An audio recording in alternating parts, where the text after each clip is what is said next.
I'm Mark McAllister at Queen's Park in the wake of a landslide victory for Premier Doug Ford and the PC party last night. Elected to a second straight majority government, all while two of his opponents stepped down as party leaders. So, the question put to him today, when will he start to get it done now that he's been given the opportunity to carry on?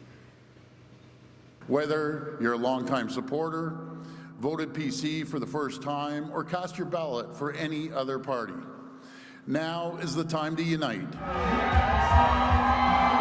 Welcoming words from the two-time premier for all in the province the morning after, cruising to victory and a second term, winning 83 seats, 7 more than the last election.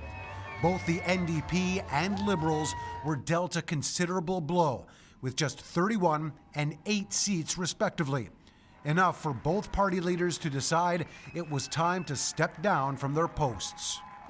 It's time for me to pass the torch, to pass the baton, to hand off the leadership of the NDP.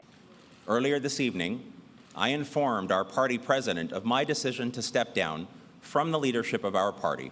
A controversial campaign that saw little of Ford or PC candidates, and the strategy worked. Promises of building highways and infrastructure while boosting the post-pandemic economy, all built in to the provincial budget, which is yet to be passed in the legislature.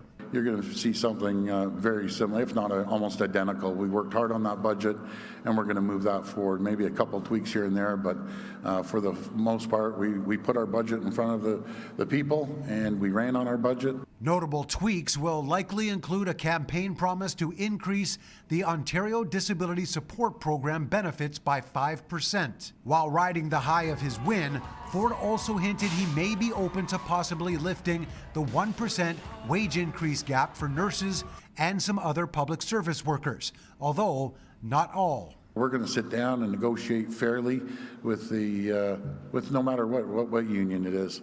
But I'm a strong believer of being fair with the people. They're out there working hard, doing a great job. As with any new government, Ford now has to select a cabinet and set out a mandate, although he did say he was now going to take his time before doing so. Enough time to bask in the glow of an election win, try and bring others on board before actually having to live up to the campaign slogan, to get it done. Way to go. Thanks, buddy. Thanks, guys. I really appreciate it. The party is changing, no matter if it's if union workers voting for us or other areas that people never voted for us before. Now they're voting for us. So we're changing the landscape of the Progressive Conservative Party for many years to come. Now, while Ford has vowed to work well with unions today, a couple have already spoken out. OPSEU has promised to hold the new government accountable, while the Elementary Teachers Federation of Ontario says it will continue to fight for what it calls adequate funding, support, and resources after not being involved in any decision-making regarding education over the last 4 years.